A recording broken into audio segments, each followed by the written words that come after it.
Welcome to Unimpact Recruiting Services, where we offer all sports, player profiles, personal training, ACT, SAT prep, college tours, sports evaluations, social media, college contacts, and more. Contact CEO Dante Payne at 513-602-7289 or visit the website. We are here to boost your exposure as a student athlete.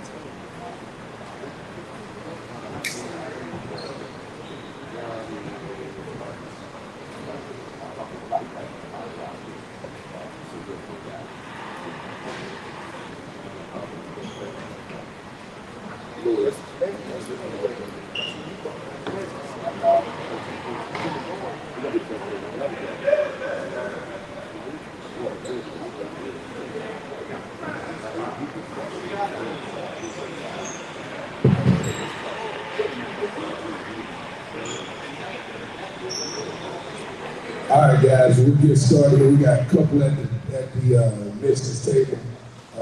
When they come in, we'll go ahead and get started with Coach Hughes up first. So give us a couple minutes. Okay?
Yeah, coaches. Also, we have Coach Rose with Grits.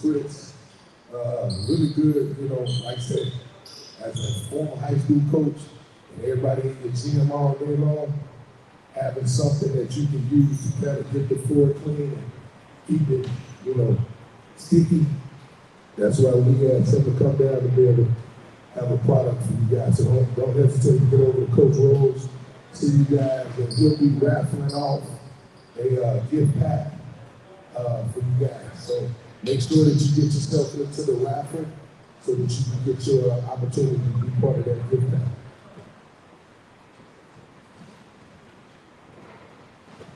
All right. First things first, I really want to thank you guys for coming out. I appreciate you guys. A friend of mine, I got a close friend of mine who's coming up from Memphis. He's en route now. So we were talking and he says, well, I wouldn't miss it for the world. And I've been to a ton of these clinics. I've been all over the world doing these things. And there's nothing like being around genuine people because like all the people here I know. And I appreciate you taking your time to come be with us, learn from us. And I thank Coach Hughes for taking his time out of his busy day to come invest in coaches, invest in people. So I really appreciate you guys coming out. And I know it's genuine because you guys are here.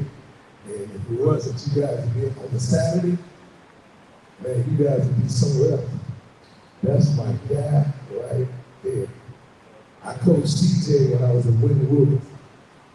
Man, big buckets. is what he gets. I've been blessed. Like I said, I had a ton of players. And everybody said, Coach Mitch, can you? I said, no, I had players that could get buckets. And he was one of them. So, first person up, real good friend, Matt, I guess you were with Seattle, you guys came in, and he shared a couple things with me about Kelsey. And he had a chance in USA basketball to work with Kelsey. And he's always been supportive of her, and we've been able to kind of converse, and he's been very supportive of what we're doing. So I took a chance on an ask, because only a couple minutes from now, about 20 minutes from now. So hey, I had to ask.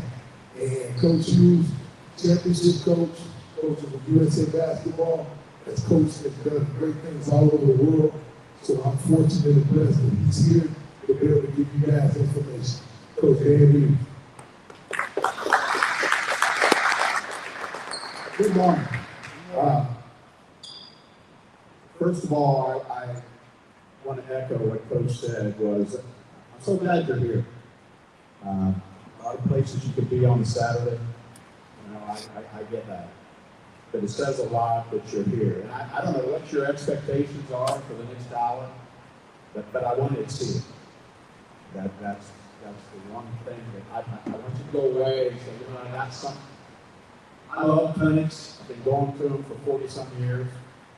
Just to give you an understanding of how I arrived at some of the things you'll hear. I was a high school coach in 1978 down the road here at Madison Plains High School. Okay, I was 22 years old, the youngest coach in Ohio that year, head coach. And I spent 4 years as a high school coach. And luckily, I had a really good team my first year. And it ended up in the regional tournament. And I didn't have any clue what I was doing. I mean, just to be honest with you, as I look back, you know, you think you do, but I really didn't. But I had a really good group of young men. And now I've circled back and retired in this area. And it's only about a half hour away to Madison Plains. And we had about half the team that I coached in 1978 over to our house for a Christmas party last year. Now that's kind of cool. And those of you that are, how many high school coaches do we have? Okay. I would not trade my experience in high school for anything. As I look back, it formulated a lot of the way that I looked at things, all the different spots that I made along the way. And I brought my daughter. This is my daughter, Sarah, right here, Sarah Barrett. She's going to help me at the end when we talk a little bit about parents and players. We're going to talk a little bit about that. But she was a high school math teacher, and her sport was volleyball. She played basketball. But she was a Division I setter at Valparaiso. But she also coached at the high school level. And to me, the high school coach is probably the best teacher of our game of basketball, period. And I say that almost every time I get a chance to speak. And I wouldn't trade it for the world, that that's kind of what I did. But I spent 20 years with men, and I spent 22 with women. So I had a diverse career. I spent about 8 years at small college. I spent about 6 years at Division I as an assistant, all those things. In the WNBA, I coached 20-some years. And had stops in Charlotte, Cleveland, San Antonio, and then ultimately Seattle. I got involved with USA basketball, and as Coach was talking, I got to know his daughter a little bit. But I ended my career at the Olympics in Tokyo. I was an assistant on Don Staley's staff. And what was really interesting was that Dawn played for me on my very first team in Charlotte. She was point guard. The present Olympic coach is Cheryl Reed. She was my assistant in Cleveland. Jen Rosati was the final member of the staff, and she had played for me for years. So one of the things about being an older coach is you've been around a little bit. And I've had great people that have been parts of my program. In the WNBA, 7 of the 12 head coaches were my assistants. That tells you the type of people that have been around me. So I've been influenced by them. I've also been influenced by players. I've been around some really good collection of players, both on the men's and women's side. And one of them driving down today, I think, from Detroit. And so, she's also in route. But when she walks in and you see a small, quick point guard, she's coming down and she's going to end up in our house today. I've been around some great players, but before I get into talking, I just want you to know, no other coach anywhere in the world has had the array of point guards that I have had. And if you want to get recognized as a coach that, that people think he can coach, have a good point guard. Because the reality is that player can make you look really good. But the arsenal of point guards that I've had are unbelievable. Whether it was on the men's side, not all names you would recognize. On the women's side, I coached John Staley, I coached Susie McConnell-Serio, I coached Sue Bird, I coached Becky Hammond, I coached Helen Darling, I coached Jennifer Rosati, I coached Mariah Jefferson. On the women's side, those are names of just not only great players, but cerebral, smart point guards. And so a lot of times I empowered them. Now what I'm going to do today with you real quickly is I'm going to give you some basketball early. Okay.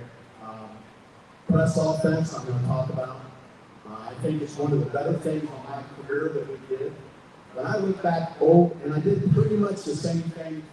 I changed a lot, but to be honest with you, the same thing I did as a high school coach, I kind of did the last team I coached, over those 4 years. So I don't remember losing very many, if any, games because we couldn't handle press situations.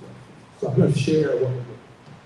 I'm going to give you a sideline out of bounds play. That's one of my favorites. I'm going to give you a baseline out of bounds play. Then I'm going to talk a little bit about culture. Things that I think make up routine, because I really find that to be so important. And then I'm going to leave some time. We'll talk about anything you want. However you want to know something.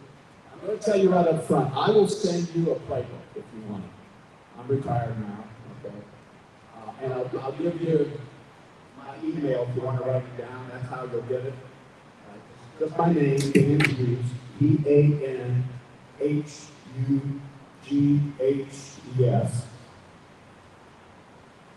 _ 2000 at yahoo.com. Now what you do is you write me and say, hey, I like that playbook you mentioned. It's a dated playbook from when I was at San Antonio. But it's still, I think it's useful in some way. I'd be glad to share it with you. I have it on PDF, you can look it up, you can look at it, and I would love to share it with you, just kind of get back to you. Okay? That's kind of what we're going to do today. The first thing that I kind of want to do is, guys, why don't you give me like the white team. Give me a white team out there. Okay. I really appreciate these guys being a part of this. I hadn't coached guys for about 2 years because I was in the WNBA and all that. And then this summer I went out to the NBA summer league, and I worked the combine out there, and I had a ball coaching guys. I did have to be honest with you. I mean, players are players. Let's be serious. In my experience, players are players. Whether they're a female or male, they'll respond to good coaching in a lot of ways. Okay, so All right, now I need a three, small forward, give me a small forward with the ball on the baseline, okay? I need point guard number one right here at the elbow. I need a shooting guard here at an angle. I need a 4 on this side and a 5 over here. With this post player. And you're at half court. Okay, now you guys just hang for a second. Press offense. To me, you know, I have the ability a lot of times to have a lot of tape on teams, so I kind of know their tendencies defensively. And for example, when I do shoot-arounds and things like that, I might, going into a game, say, you know what, they're going to press us probably on 8 free throws, for example. And so we are in press offense. So I would communicate that before the game. Now, if I don't know they're going to press me, it's kind of like a game moment where the defense does that, then I might not be in press offense, but some of the philosophical things that we do remain the same. But once I see they press us, then from the bench, I make a bench call, and I put us into situations where we're into our press offense. Okay? But I try to get ahead if I can from a scouting standpoint. So for example, let's just say from a scouting standpoint, I knew they're gonna after they free throws, they're gonna pick us up. They're gonna go into some sort of full court. Okay. Now, the difference to me is that we normally have our 4 or 5 taken out of bounds if it's just normal live play. I have the 3 take it out, the small forward, if it's going to be a press offense situation. That's the change in a lot of things. But for example here, when we come to a situation here, I ask them to get the rebound and to clear the backboard. This is kind of important to me. I don't want to get it out here. I want them here because there are moments where you may choose to throw the ball down the court. And I don't want the backboard in any situation to get back in doing that. So we clear this and we clear the backboard. What we do from this standpoint is our two will screen right here at an angle. This has to be an angle. I don't want it to be parallel. I want it to be an angle. And then you have to understand, as I had to understand, who do you trust as ball handlers to advance the ball with pressure? You got to make that determination because you'll hear me rely on that a lot. You got to figure out in your mind who the trusted ball handlers are. So we all got some ball handlers that we know we don't completely trust. Or at least, if you got a team that you trust them all, you're going to be real good. You're going to be real good. But, and some of the advancement of the ball and some of the more creative things, I want done by the trusted ball handler. Now, for example, in this set right here, in most teams, obviously, with a point guard to me, is one of those trusted. So I'm going to set this angle screen. You're going to come off of this, okay? And now he's trying to create an entry point that is not too close to the baseline, not too close to the sideline. I want space. I want space. And so he's trying to do that. After you screen, you pivot, and you come right back to the middle of the floor and you avail yourself here. Okay? While this is happening, the strong side forward, okay, up here, you flash. Now this is philosophically always what we do in situations where we're double teamed or we're pressed. I want 3 receivers every time. And you'll see it, you can draw it out when we talk about it. I always want 3. Always want 3. So that the inbounder here is looking, there's 1. That's probably option 1, that's option 2, that's option 3. Okay? Now, I'll come back to that, but 3 is a key number. I want players to react in space so that a player under duress or double team, has three options to play through, always. So let's say it comes into the one here, okay? Now, if this is a man-to-man full court, okay, and sometimes we don't know, we're discovering, sometimes we know by scouting. Once it's entered to a trusted ball handler, we run the floor. You go, you go. And stop. You run the floor, but you got your head on a swivel and you're analyzing what's happening here. Okay? Now let's talk about if this is just man-to-man pressure, I very much want my trusted ball handler to center the ball in the middle of the floor and to bring it up on the bounce. Okay? But these players running are aware that a lot of times what will happen is teams will run and jump. They'll leave, they'll create a double team. And as that double team is created, there are three players looking to space and do what I call early work. Early work to me has a lot to do with spacing. So they see, give me a defense out here if you would. Give me 5 guys on defense. And let's just match up here. I love how you jump up and do that. Man, that's good. Okay, let's just say, for example, you start to realize, you're going to double the ball. So you're running to here. Okay, stop. As that happens, because your head's on a swivel, you are trying to get to about 15 feet away. You are coming to the middle, right here. You are coming over here. So when you see the congestion here, you are giving the ball handler, who's now being doubled, 3 options to play. Okay? Now, when that is created, we love to play to the middle, if at all possible. In this scenario, that'd be wonderful. Okay? But we are reacting to that. Now, let's go back. Let's assume they don't double. They're just going to work us. Okay? So you center the ball, right? You bring it, right? You run the floor, and I'm very, very, very much now about taking from press offense into whatever our half court is.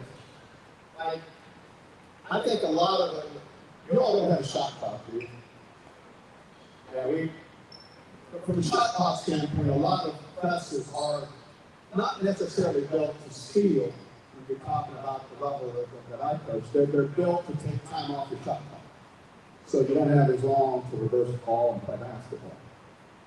So I very much want to go right into half-court offense.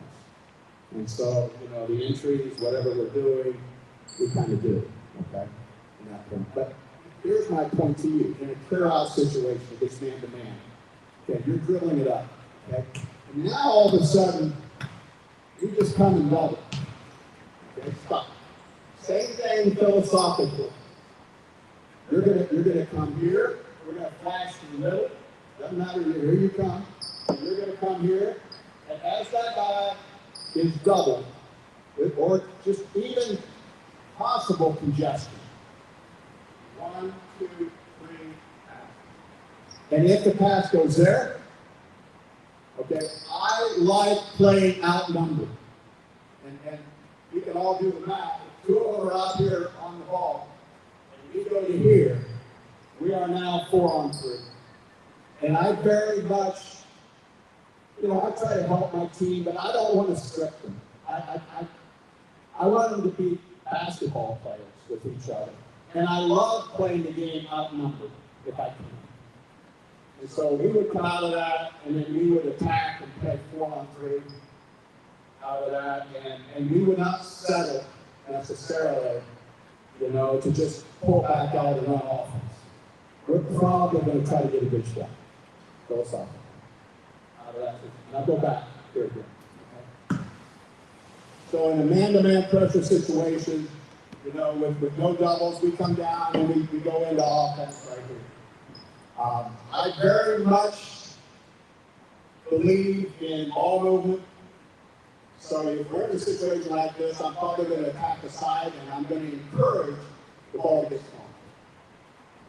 We wouldn't always do that, but very much kind of that philosophy. Now, we're going to go a little live here a little bit. We're going to go from a free throw situation. You're going to pick up man-to-man. You have the freedom to double team anytime you want. You don't have to, though. But we're going to come down out of this, and we're going to go play down in the half court. So, Gray, you're shooting a free throw here. Okay? White, you're down here.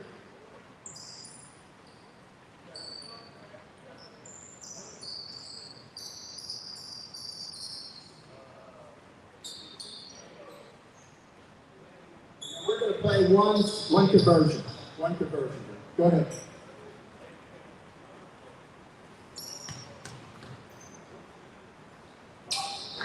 Hold up. We're going to come from a mate. All right. I'm going to hold it up.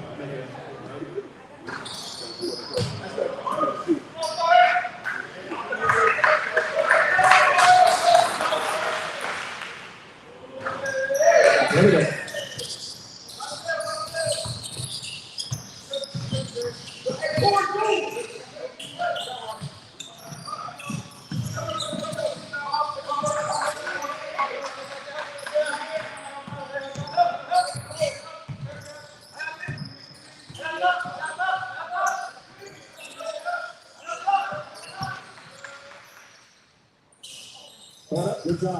Good job. Hold up.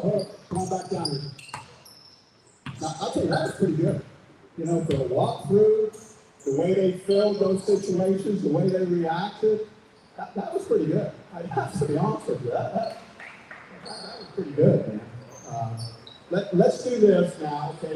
Let's have the same team shooting, Gray shooting again.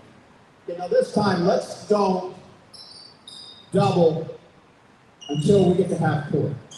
And then you have the option to double. Okay? All right, here we go.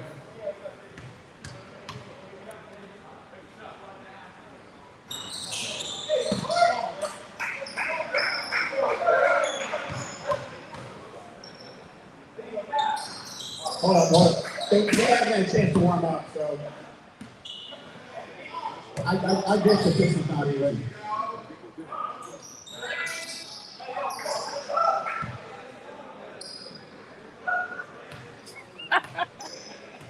They funny, man.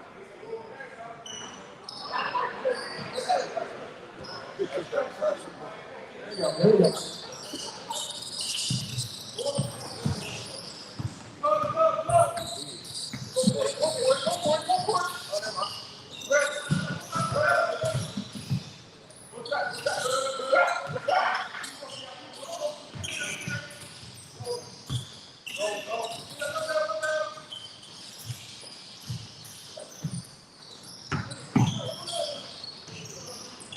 Good job. All right, come on back down here. That's good.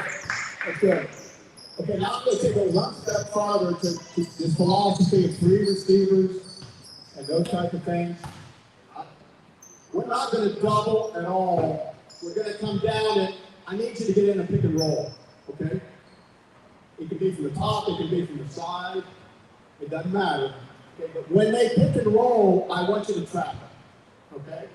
And then what I want is the offense to space into three receivers, okay? And then look to come out. If it's on the side, you'll have a high-low reversal. You know, we're looking to play and reverse it. If the trap is on the top, we'll fill the middle and the sides here. We're looking to play out that trap outnumbered and get a good shot. But you don't trap until until the pick and roll. And then you trap that. Same philosophy carries over from the press roll right into a trap situation in the half court. All right, go ahead. This is a make. There we go. This is a make. That's a make. Here we go. Good.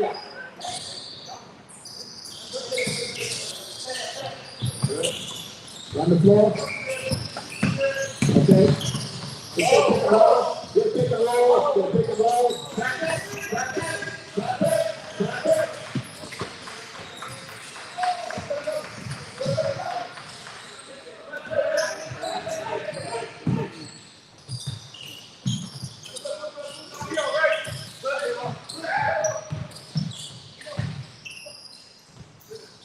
Good job. Come on back down. Come on back down. That's a great job. Great job.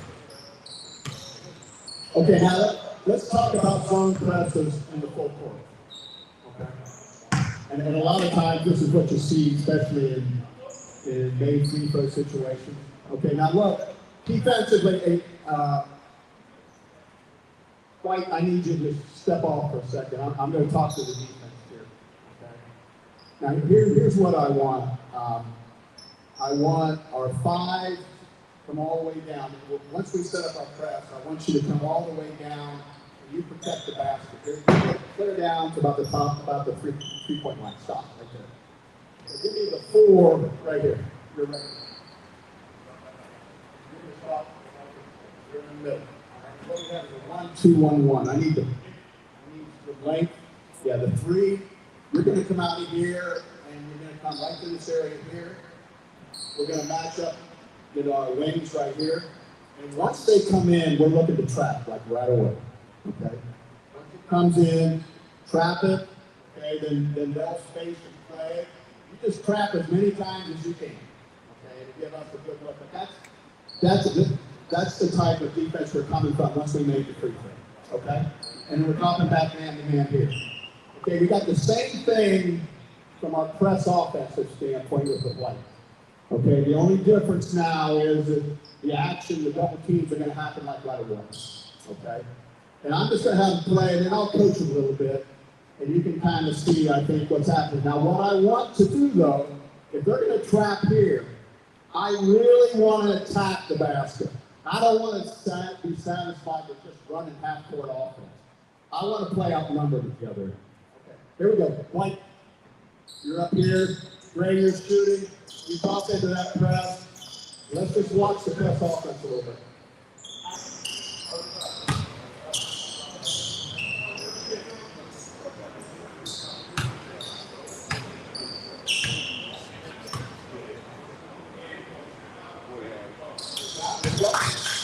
Ready?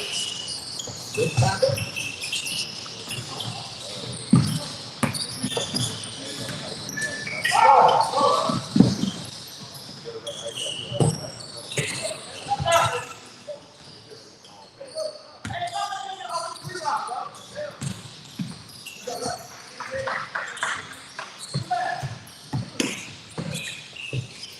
Good job. Come on down here, guys. Come on down here.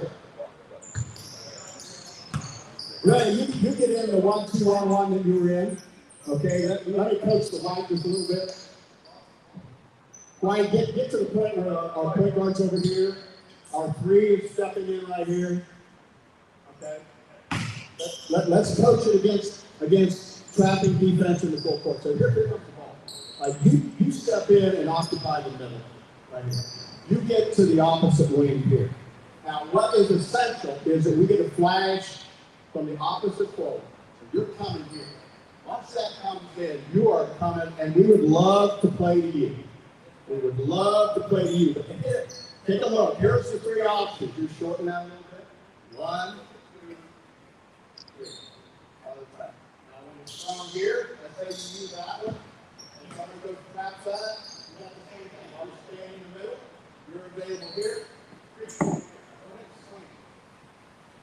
Now, in this situation, here's the difference. You lead. You lead, and you run the floor. And you come in from the backside to give that 3rd option if you get trapped on the swing. And you run right to that. You run right to there. Okay, in that situation. And again, we have 3. Now, if we play to the middle, throw the ball in the middle. This is a very, very, very key. This player has to run the floor like there's no tomorrow. Because what we want is the ball in the middle and to play to the weak side, and we create a 2-on-1 here.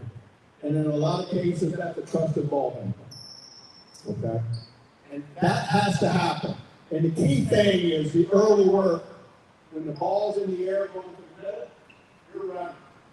You are running so that you catch, square, and look to reverse to here, and now we'll play outnumbered here.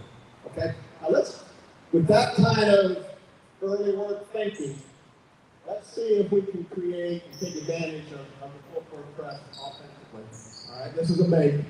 Doing the same thing. This is a make. This is a make.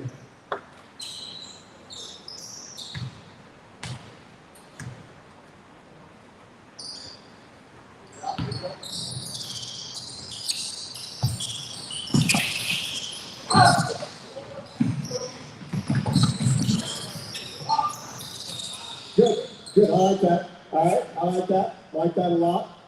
Like that a lot. All right, come back here. Let's just do one more. Okay, now Craig, come here. Now, I'm going to make him read a little bit about what's going on. Okay. All right. Sometimes we're going to go man to man, and we'll match up that way. Sometimes I'm going to tell them go ahead and trap it and go in a 1-2-2. Okay, but we're going to make the offense be a little bit aware of what's going on. Okay? Now who's the point guard? You need to be my leader here, okay? You need to kind of analyze what the team's doing to you, and then you communicate to your team, you know, if it's a clear out situation, you clear them out. If you're getting trapped or something, all right, but you're starting the echo of communication with that. Okay.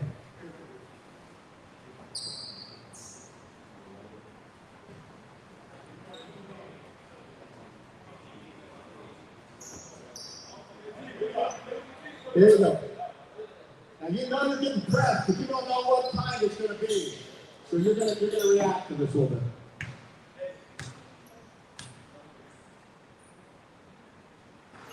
That's okay. Here we go.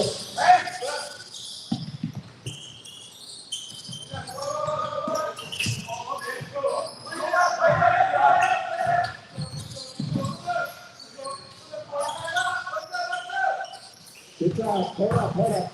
That's good. That's good. Come on back here. Keep talking to each other out there. Come here, Greg.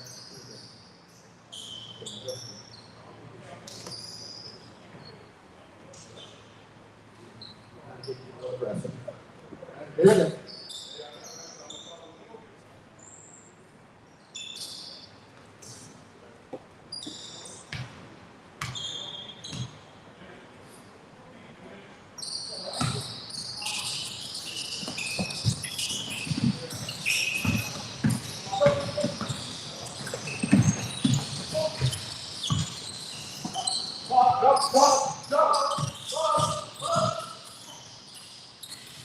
Okay, well, good job. Go ahead and have a seat, guys. Thank you so much. Great job. That's just some stuff that I think has been successful for us. Now, what I'm going to show you real quickly here is a side out of bounds.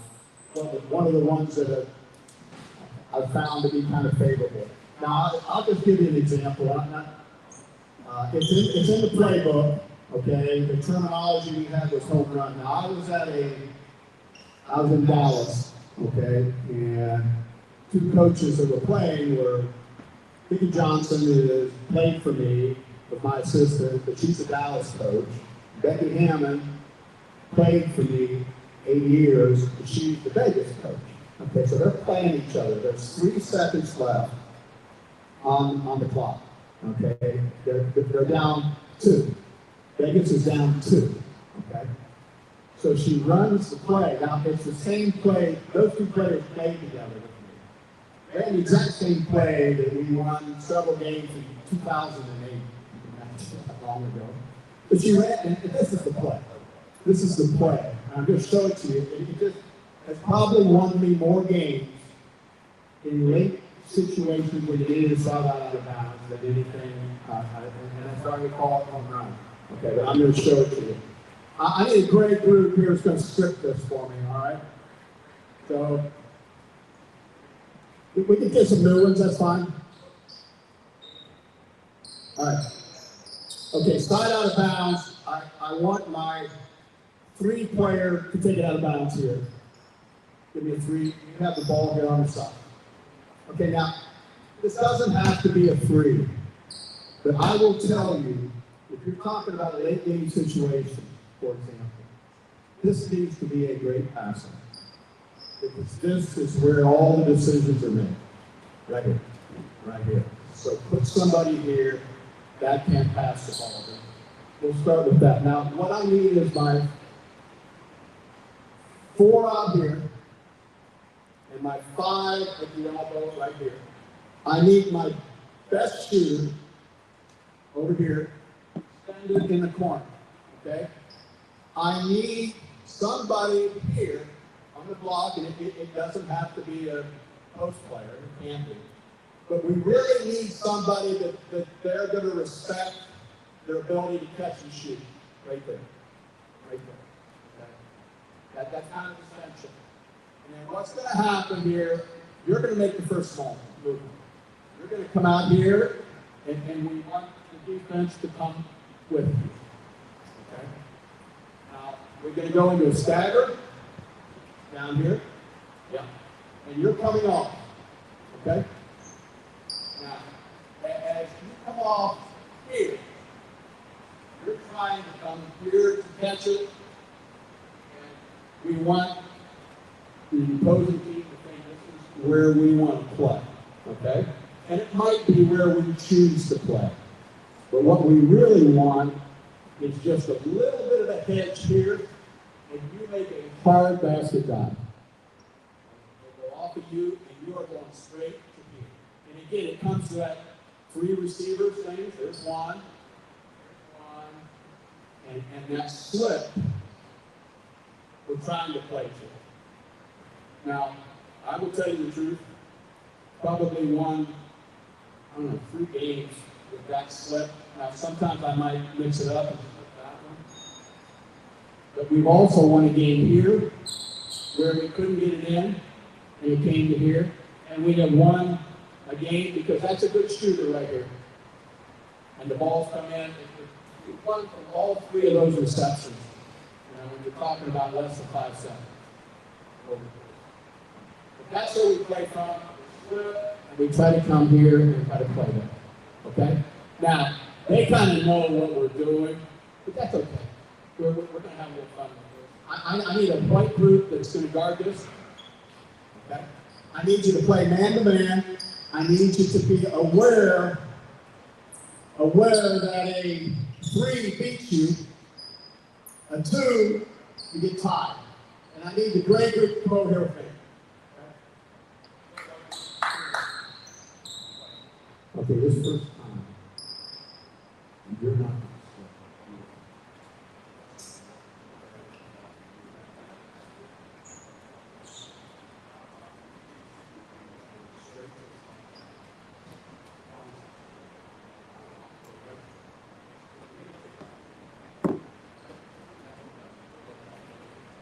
to pick them up. This is home run right here. Live action. All right, ready? Here we go.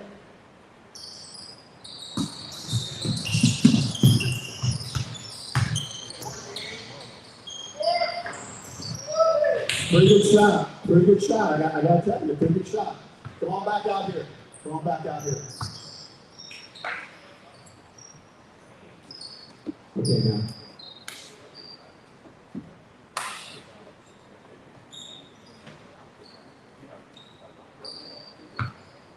Now 3 seconds here, okay? Here we go.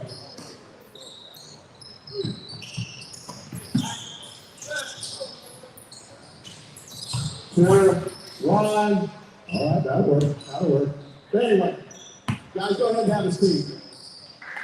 That's interesting to me, for those of you that follow the WNBA players. Becky Hammond ran this. She slipped Asia Wilson, who was a heck of a player. Okay, and she was wide open, but she missed. She's left-handed. Asia's left-handed. The play was run over there, and she had to finish with her right, which she normally does. Becky probably wins that game 98 out of 100 times. Because it really wasn't contested. There was no size on the finish or anything, but she missed it. She missed it. Of course, she got a great looking shot.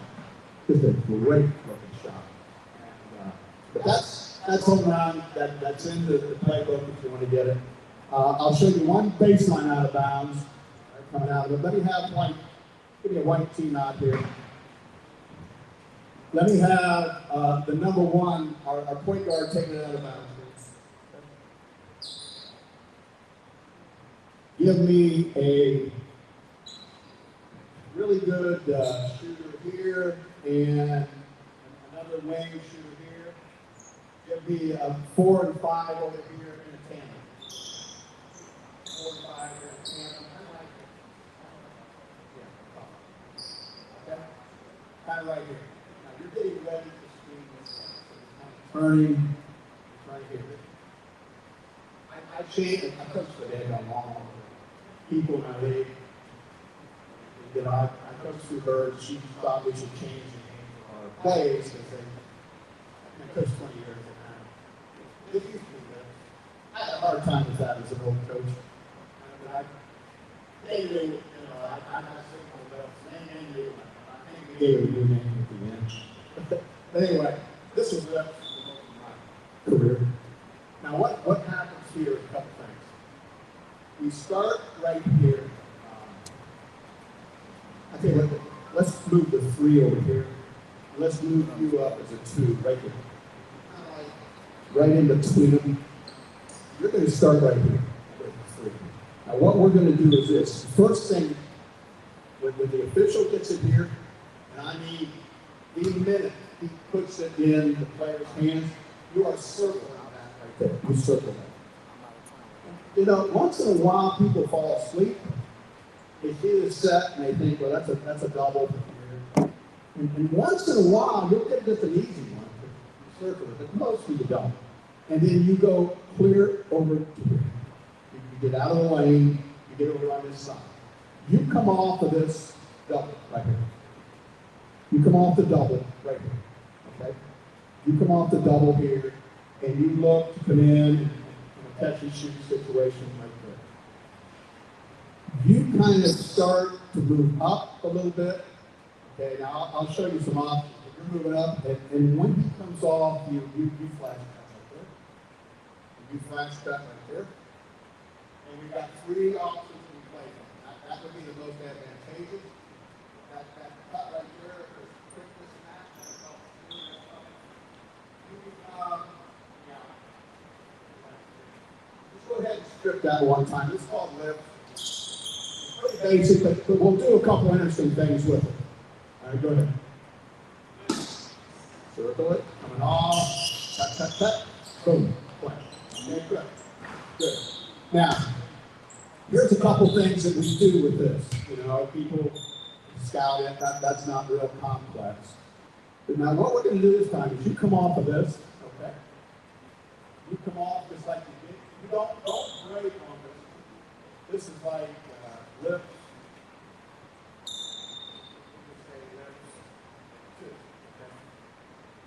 You don't catch it.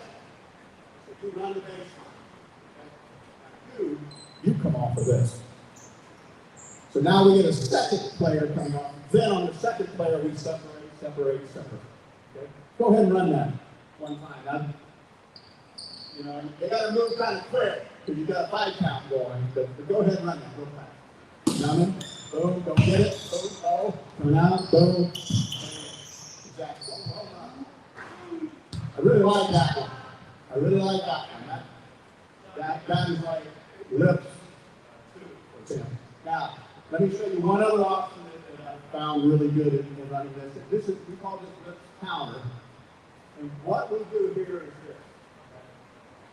You come off of that and you circle it, okay? Coming here.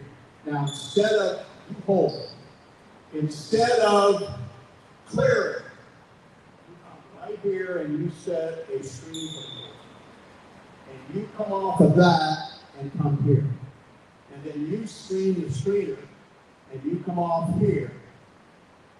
And once you run this a few times, this is a wonderful counter coming out of it. Go ahead and see if you can picture that in your head. You become the outlet. You're just kind of the decoy in this situation. All right, ready? Run. Go. Here, boom, bang, bang, bang. Good. Okay, now let's step out here and guard it. Okay? Great, come out here, guard it. Why don't you come out of here? I'm going to tell you which option we're going to play to.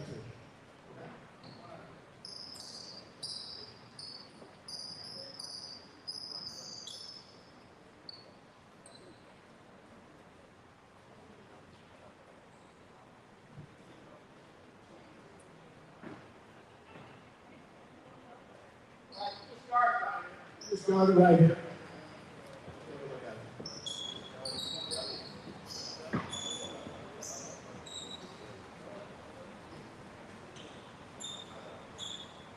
All right, ready? Go.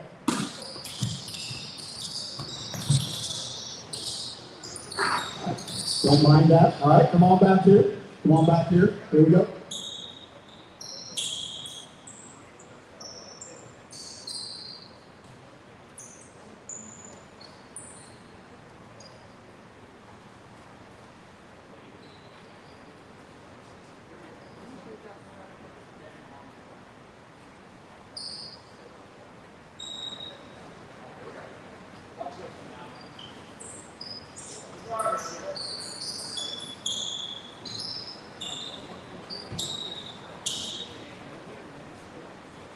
Ready? Go. All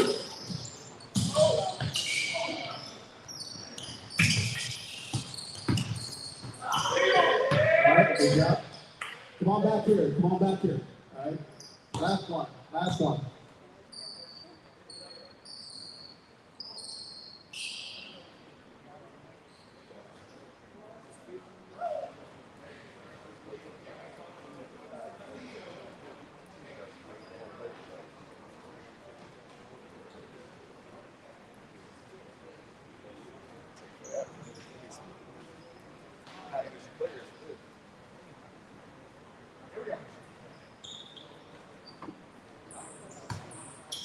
All right. Ready? Go.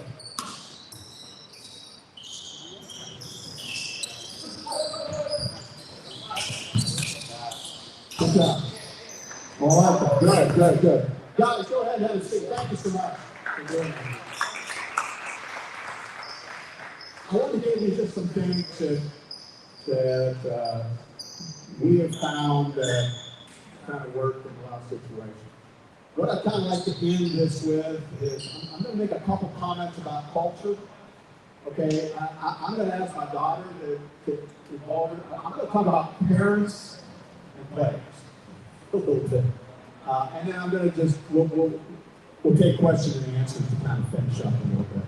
But from a culture standpoint, I will tell you this. How you do things, how you treat your staff, how you work with your staff. You want that to imitate how you want your team to play. I'm just going to tell you. You know, you want the ability to have actions rather than words lead to what the players see. They are smart. And you can talk all you want as a coach, but they're going to ultimately judge you on your actions.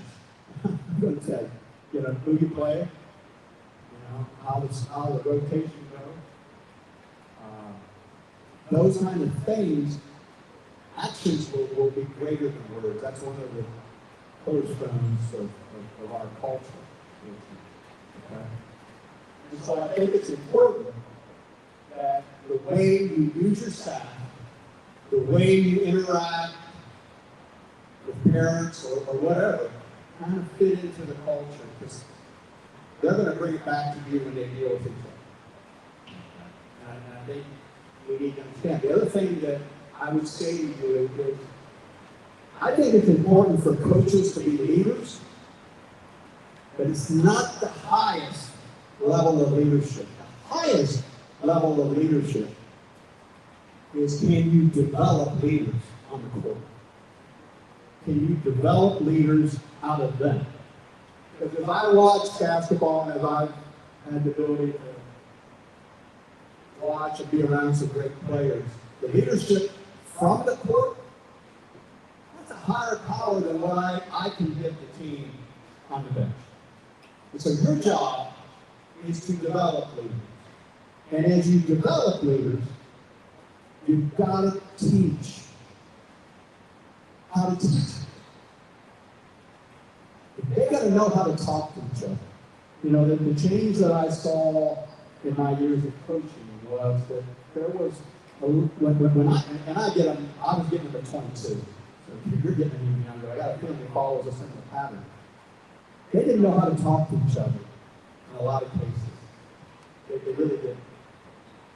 You know, I will give you some things that so I spent time talking about how to be a teammate, you know, and how to be a leader from the teammate position. And that's about the art of teaching. You know, to me, I want to talk about what we want to do as opposed to what we didn't do, almost 3-to-1. And I wanted my players to talk that way. I didn't mind if you had a leader speak up and say, you know what, so-and-so, so-and-so. And I think that's what leaders do. But I wanted 3-to-1, that to be in action, telling them what to do as opposed to telling them what they didn't do. Now, I do think there's just sometimes you got to get right to the point. But ideally, you are the teaching support. And I think you've got to understand some things that's got to be important for them. If they want to be a leader on the court, you've got to build relationships. You can't be somebody who doesn't have a relationship with a teammate and expect them to really follow. Now, I had the ability to be around some really incredible point guards, from Don Sealy to Becky Hammond to Sue Bird. And the one thing that they all ultimately learned was they're not all alike, but you've got to build a relationship, especially with people who don't necessarily see it like you do, so that you can lead. And those players did that.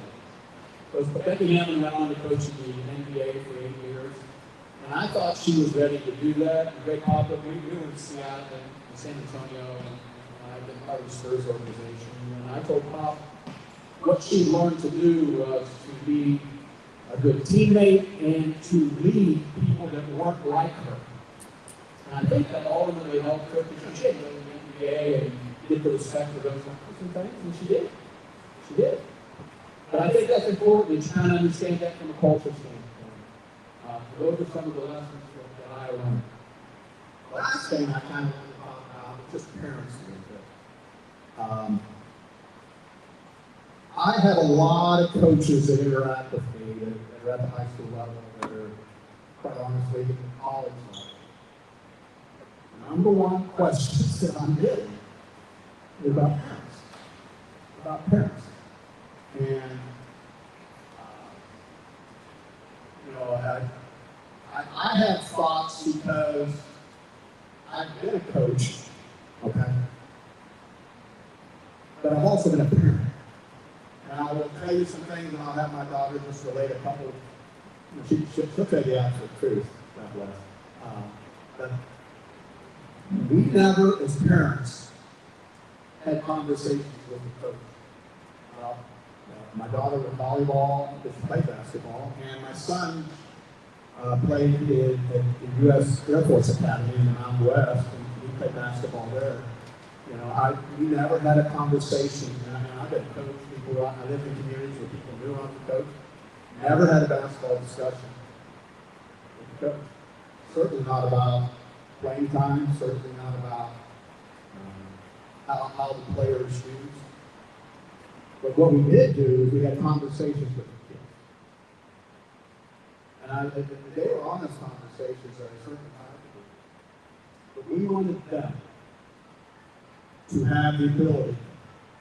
We wanted to empower our children to have the ability to talk to the coach, to handle situations from their own coming out of it. And I'll just let Sarah relate a couple things. She was a player that, you know, like a lot of divisional players in high school, it was amazing to watch her go through experiences. She's tough. She had real toughness about her. But she went through all the normal things in college. You know, she sat behind an all-conference player for 2 years. You know, she got to play and played successfully, but then the coach refused her sometimes and not as much, or they changed a lot. So she had to deal with a lot of things. Okay? But the thing I'm so proud was, that was between her and her coach. And our son did the same thing. But I'll let Sarah just talk a little bit here about a couple things. Hi, I'm Sarah. He's exactly right. I was empowered as a young person. And now as a mother, I find myself doing that with my own children. And mine are little. I have 9, 7, 7, and 5. Okay, so I'm not into those high school levels with you guys. I didn't coach at that level. And I had that awkward pause with my parents that I want to talk to your kids and your kids need to talk to me. You know, belong scared. Because that's the ultimate goal, to empower the young people to go on. And so it was uncomfortable. I saw my friends' parents speaking up for them. So why can't you all just do that for me? I don't want to do that. And they did the long stare to me. You're gonna do this. And I think it ultimately made me into who I am today. So I hope that will help you, your players, maybe use their parents as sounding boards. It's not that I didn't talk to them. In fact, I probably was. I mean, we went around the mountain. I was constantly venting to my parents. But instead of taking that information and going to the coach, they let me get it off my chest so that I could go in the next day and be better. So encourage them to be the sounding boards for your children instead of coming to you. When they do come to you, because they will. Listen to your child, listen to their heart, let them get it off their chest, send them back in the next day and let them talk to me. Would that be about right? That's about what you said? Good job. Good job. Yeah. Anyway, I just want to share that with you. I've got a video coming out in the fall for championship productions where I kind of go into some of these things, for example. So this is the fourth video I made. I did it in Boston, and I really like the fact that maybe it's something that could be shown at a parents' meeting or something about kind of that role a little bit. I also talk a little bit of basketball in it. If you watch for it, you almost have to get information productions. It's coming in the fall. But I would love to answer a couple questions if you have anything about anything. If not, guys, you've been absolutely amazing. You know, I do a lot of these, and you're as good as I've ever seen at doing it. Give them a hand if you will. I don't forget that. Thank you very much. That's a tribute that they were that. They listened. It does not normally go that smooth. I just have to tell you. It just really doesn't very often. But look at any questions that I can answer for you. Yeah.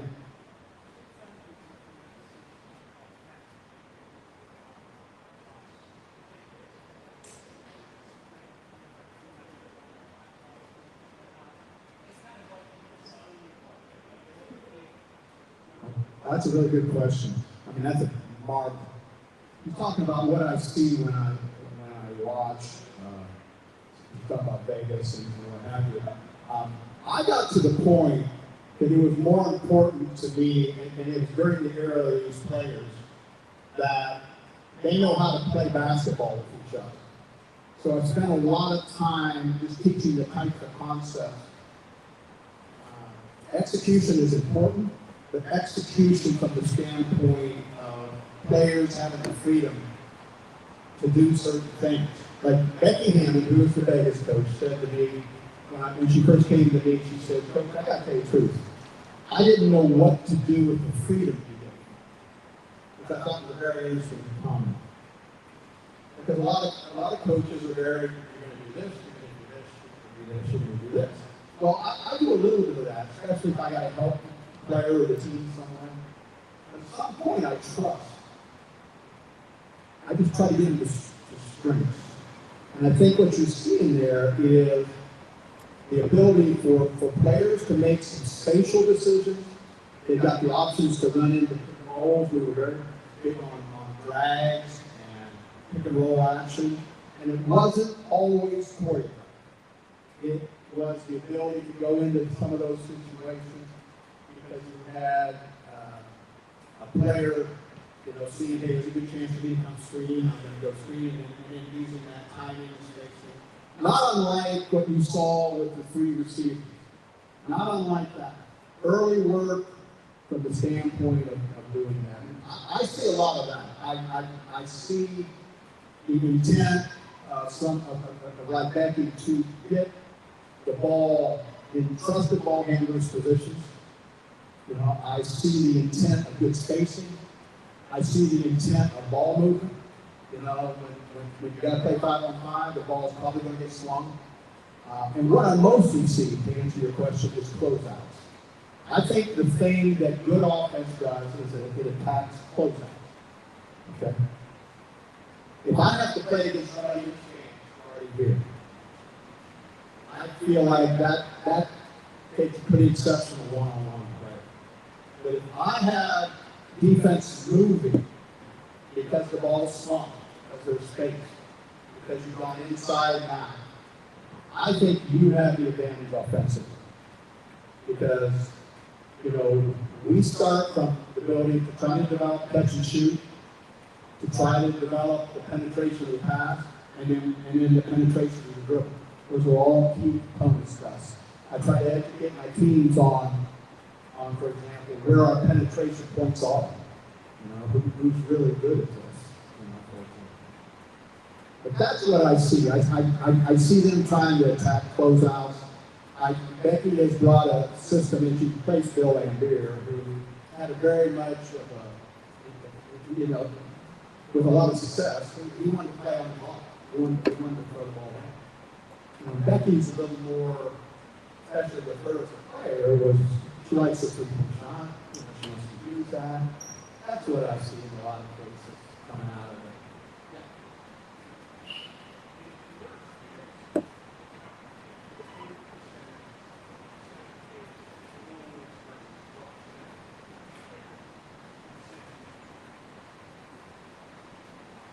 Honestly, I evolved to about 75% decision-making freedom and 25%. I use structure and X and O's to help them when they couldn't on their own create. And I was very comfortable if a team did certain things to us that tried to take us out of the plays we were running. Because, quite honestly, we were hard to scout. Because it didn't necessarily, like I said, 3-1 probably just playing basketball, playing in the full court, playing out of the defense. Now, I think there's teaching that goes into that. But I think even more so, there is, you're very hard to scout. And I wanted a system. I went from when I was a young coach to probably being pretty easy to scout. And really working on execution, you're going to screen this, you're going to do this. To the point at the end, I wanted a system, especially in the league where you play each other. Oh my gosh, the year we won the championship 2018, we played Phoenix, who was a pivotal semifinal series. Played them 7 times before the playoffs, and that game went 5. We played them 12 times. But there was an advantage to the fact that you play somebody that many times. There was an advantage to the fact that we were hard to stop. Because we really,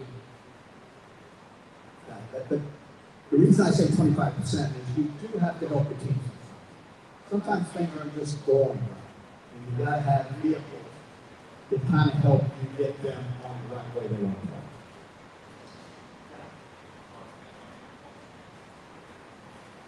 Yeah.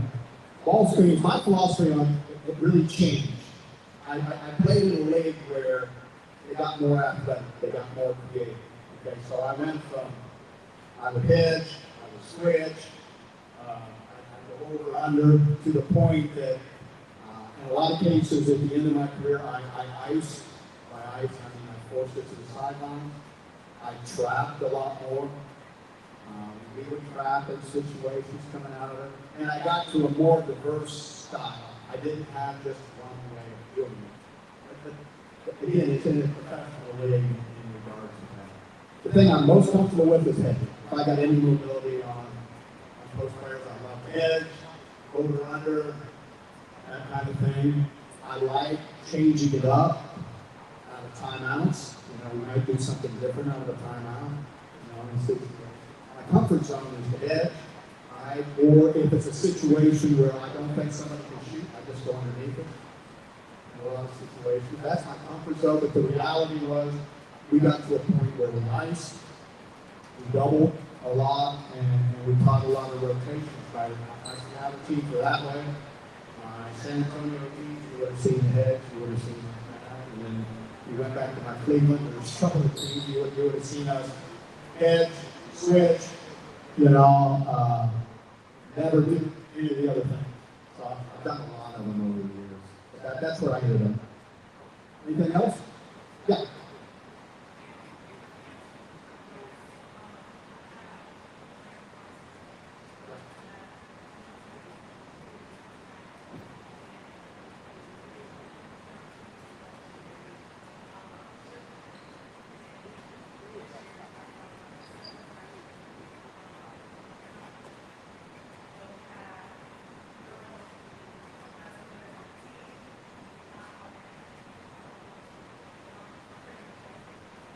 Yeah.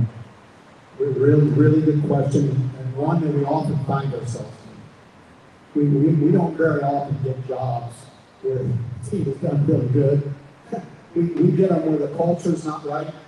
We get them where they have lost. And to be honest with you, what I found was you have to change the culture first. It's not so much about talent. It's about what kind of teammate they are, what kind of priority they give basketball. And so when my back was to the wall, and it happens to all of us, I can remember being in San Antonio, and I was able to turn the other programs around kind of quickly, but by San Antonio, it took me 3 years to get my winning team. And I remember going in that third year knowing I'm either going to win or I'm going to fight. It's great. And I made, and talent's important, don't get me wrong. But almost all the decisions I made had to do with culture, had to do with being a good team, had to do with a toughness that is necessary when you're trying to establish culture. So I went with tough people. I went with people that were good teammates, and that has served me really well. And that's the only thing I would say that as you look at it, because culture helps teams continue to win in some situations, but it also can keep you from winning, because it's probably been part of the problem before. Because that's the experience I had. That's the advice I can give you. God bless you, though. That you carry an air of positiveness with them, and that gets hard because you'll get challenged from the standpoint of losses, or this isn't how we used to do it. But this is how we do it now. Anything else? Okay. Well, listen, it is just an absolute joy. You've got some great speakers coming after that, and I thank you so much for your attention. Okay.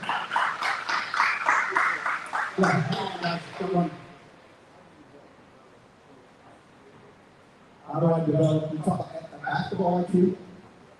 Okay, I love when you know this question.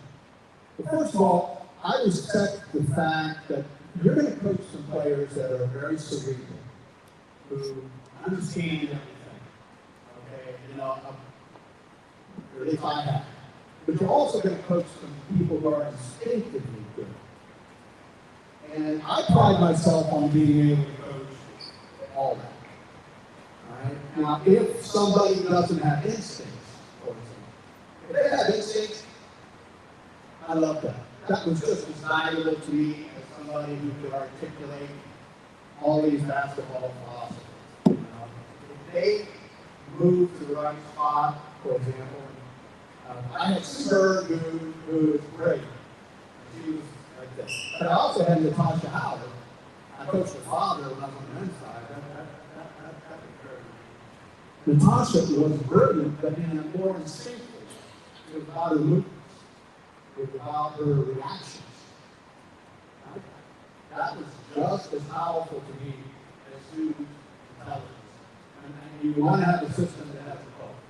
Now, if somebody just doesn't have either, and I know in the high school level that happens, I go to priorities. I go to priorities with them and I say, this is what you really got to do. This is what you really got to do. I come across so that not only my communication as a coach, but the teammates understand this is their strength. And I try to very much articulate with them what their strengths are. And here's what you do.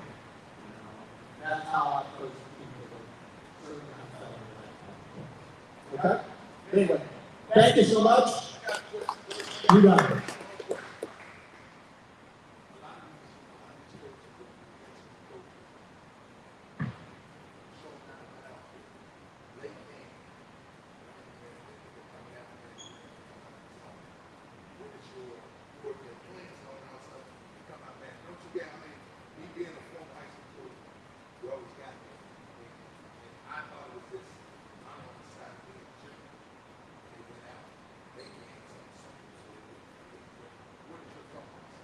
Again, another great question. I kind of coach from a perspective that I need them to make a decision and to make that decision work. It doesn't always have to be the right decision. You know, if we were watching tape and he did this, you might say, well, that's the best thing to do.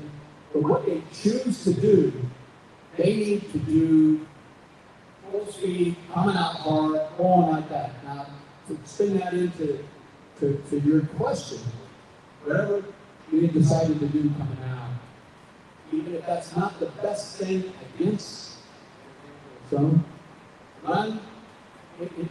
I want teams to have more power in the fact that we control our destiny more so than what the other team does.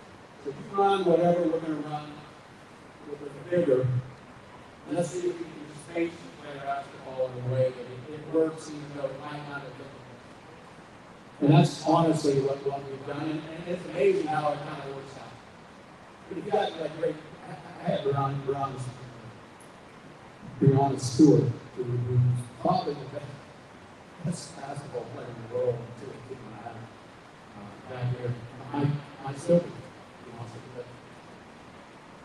The thing I loved about her was that we'd be in timeout, I'd talk about what we're going to do.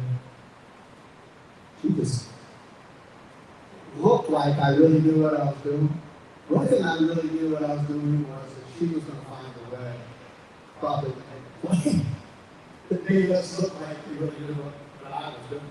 The reality was she had that kind of thing. You're just so special when you have players that kind of own the moment.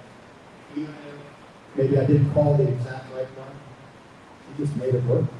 And that really was part of our philosophy, and that's how we look at it. Okay, thank you much, guys. Thanks for real quick, game scripts. They have a unique pack here. 2 bottles spray. It's kind of like an 80 pack you call it. Lasts all year. Spell machine. It's the cloth or something that you use to wipe. So make sure you see Coach Rose over there. Also, we have Dante with Orange Packer Creed. He's putting on the HBCU Classic, which is November 26th. You can always see one of us for tickets. We love to have you guys out. It'll be a really festive crowd and festive environment over there. So, and it'll be actually in Cincinnati. So it's a battle of the Bulldogs. So we're Wilberforce Bulldogs, we're doing Fist Bulldogs. So that there. If you guys want to get something to eat, I know they cooked some hot dogs, but last year everybody was starving. So I know Coach Mitch, a couple people out there, they selling hot dogs and sodas and all that. So if you want to take maybe 2 or 3 minutes and run out there, Coach Johnson will be next. He'll get those together, and we'll come right back out here in about 2 or 3 minutes. All right? Welcome to Unimpact Recruiting Services, where we offer all sports, player profiles, personal training, ACT, SAT prep, college tours, sports evaluations, social media, college contacts, and more. Contact CEO Dante Payne at 513-602-7289 or visit the website